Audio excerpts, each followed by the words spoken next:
Hey everyone, ready for another deep dive? Always ready. Today, we're going to look closer at this profile. Oh, yeah, this one looks pretty interesting. It's about Thomas Proudford.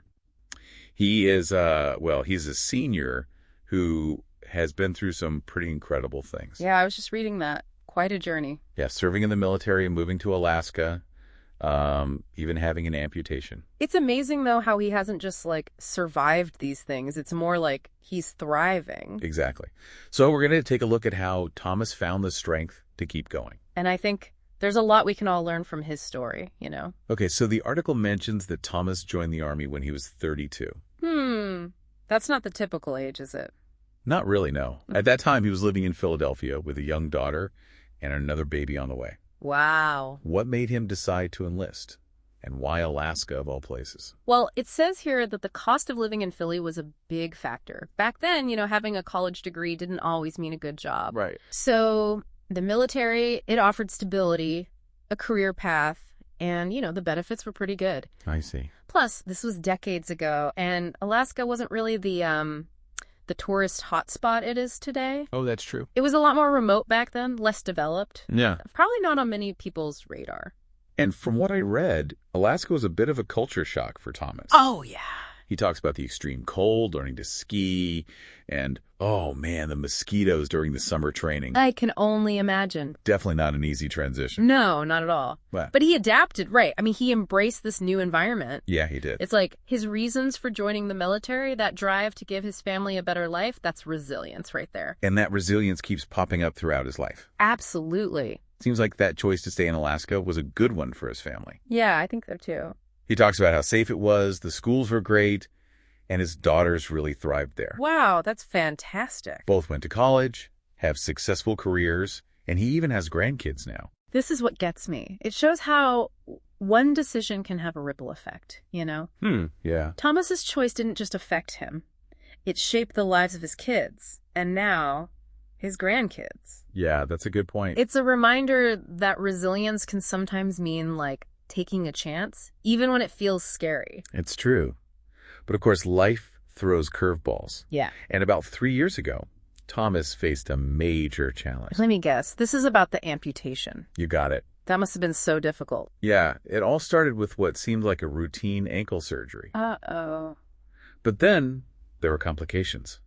A serious infection developed. Oh, wow. And it just wouldn't go away. That's awful. Eventually, the doctors decided amputation was the best option. Wow. Physically and emotionally, I can't imagine how hard that must have been for him. I know, it's a lot to process. But even with this huge life change, Thomas stayed strong. He wanted to be independent, and that's where Meals on Wheels came in. They really stepped up for him. It's really something how a simple meal can have such a big impact.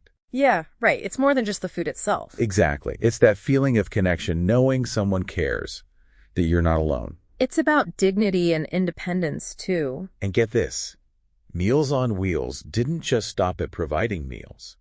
They helped Thomas with a home renovation project. Oh, way. They made his bathroom more accessible after the amputation. That's incredible. So it's not just about the immediate need. They're thinking long-term, too. Really taking a holistic approach. It's called their Helping Homebound Heroes program. It makes you think about how many other veterans might need this kind of help. That's a great point. But before we go there, I want to touch on the Fairbanks community. Even in such a remote place, they really rallied around Thomas. Yeah, it's really heartwarming to see. So besides the meals from Meals on Wheels, Thomas gets regular safety checks. Oh, right, which is really important for anyone living alone, especially with health challenges. Exactly. And it's more than that. It's like his community has really embraced him, Yeah, I get that. They make sure he's not isolated. They even help with his cats. It just shows how much those connections matter. It really does, no matter where you live. It's like this idea of resilience isn't just about what's inside us. It's about having a network of support around us, too. That's so true. Makes me think, what kind of impact could we have if more communities supported their seniors like this? That's a powerful question. And it's something we need to think about because as our population ages, the need for these kinds of services like Meals on Wheels is only going to grow. You're absolutely right. This story, it's about Thomas, but it's also a bigger picture thing, a societal thing we need to be paying attention to. And you know what else really caught my eye? The article mentioned Thomas still loves to play video games. Seriously? Yeah, he's into Call of Duty, sports games, all that. He says it keeps his mind sharp. That's fantastic. It breaks all those stereotypes about what older adults are supposed to enjoy. Oh, yeah, right. Clearly, it brings him joy, and that's what matters. It's a reminder that even when life throws you curveballs, there's still ways to keep your spirit alive, you know? Absolutely. Finding those things that bring you joy, even when things are tough. That's what it's all about. It's really something, isn't it? Like, you think about the big things Thomas has been through. Moving to Alaska, the amputation. Yeah, all of that. But then there were those smaller things, you know? Those everyday moments of resilience. It's little things, right? Those add up. Like trying to cook his own meals. Making the effort to stay connected with his community. Could easily just stay home, right? Yeah, it'd be understandable. But those little choices, those little bits of resilience, they really do add up. Big time. Think about how we let, the tiniest setbacks ruin our whole day sometimes. Oh, all the time. And here's Thomas facing some massive challenges and still choosing to find ways to, just thrive. Yeah, it's pretty inspiring. And it's not about pretending the hard stuff isn't there, It's more like seeing those challenges, knowing they're real. Acknowledging them. Yeah, and then choosing to focus on what you can control, on what makes you happy, what gives life meaning, even when things are tough. And sometimes that means asking for help, doesn't it? Yeah. Like Thomas did with Meals on Wheels and letting his community help out.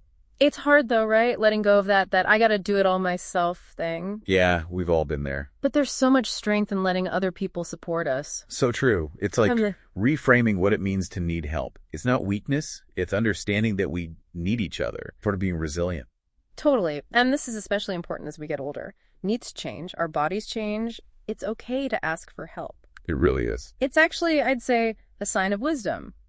Being self-aware. And it circles back to that community Thomas has in Fairbanks, right?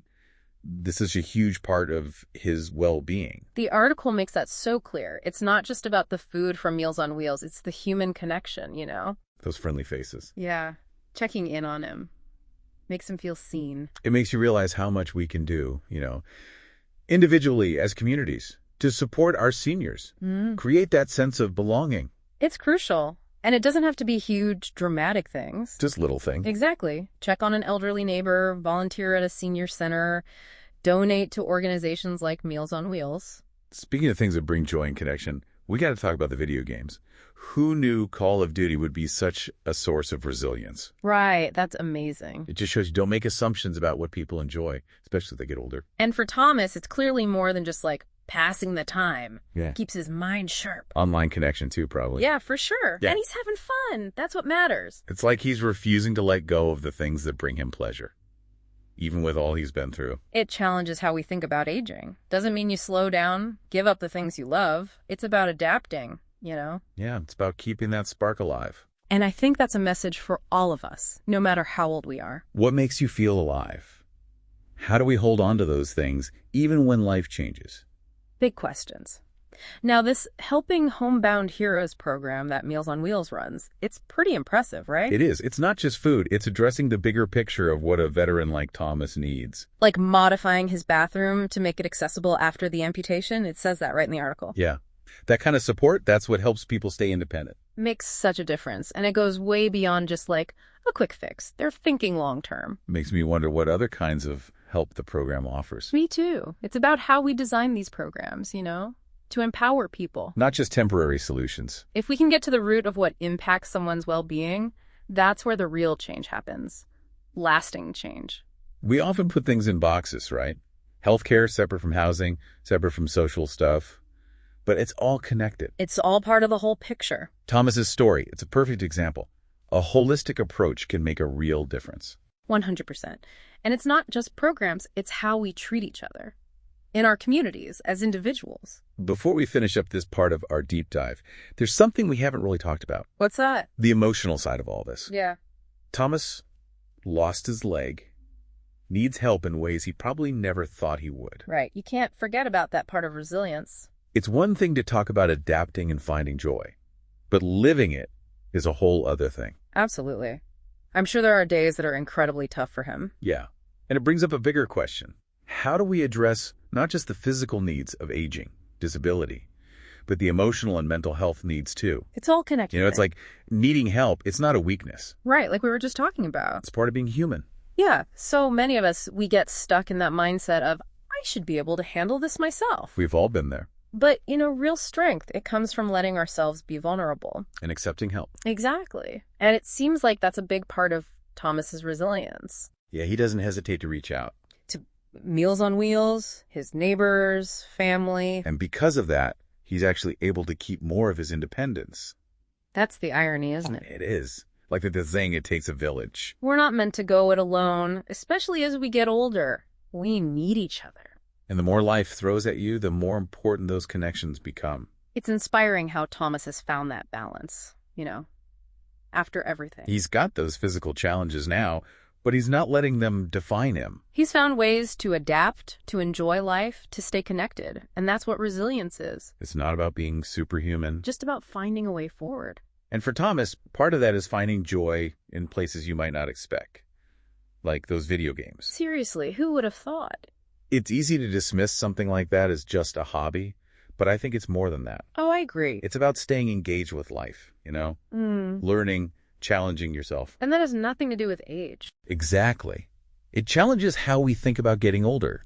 Like there's this idea that you hit a certain age and you're supposed to slow down. Put your feet up. Only do appropriate activities. Yeah. But Thomas shows us it doesn't have to be that way. You don't give up on the things you love just because you're getting older. It's more about finding ways to adapt, keep evolving. Right, and I think that's something we can all learn from, no matter what stage of life we're in. Absolutely. Life's full of curveballs. Always keep swinging. And Thomas's story, it really highlights how important community is, especially for seniors. It really does. It's not just Meals on Wheels, it's having those supportive neighbors, even just regular social interaction. All of that adds up, and it makes a difference. A huge difference. Makes you think, how do we build communities that really support our seniors? That's a big question. But Thomas's story, it gives us some clues. Like recognizing that we need each other. Yeah. That safety net. And valuing what brings people joy, no matter their age. So as we wrap up this deep dive, we hope you found Thomas's story inspiring. Yeah, we hope it's got you thinking about your own journey with resilience.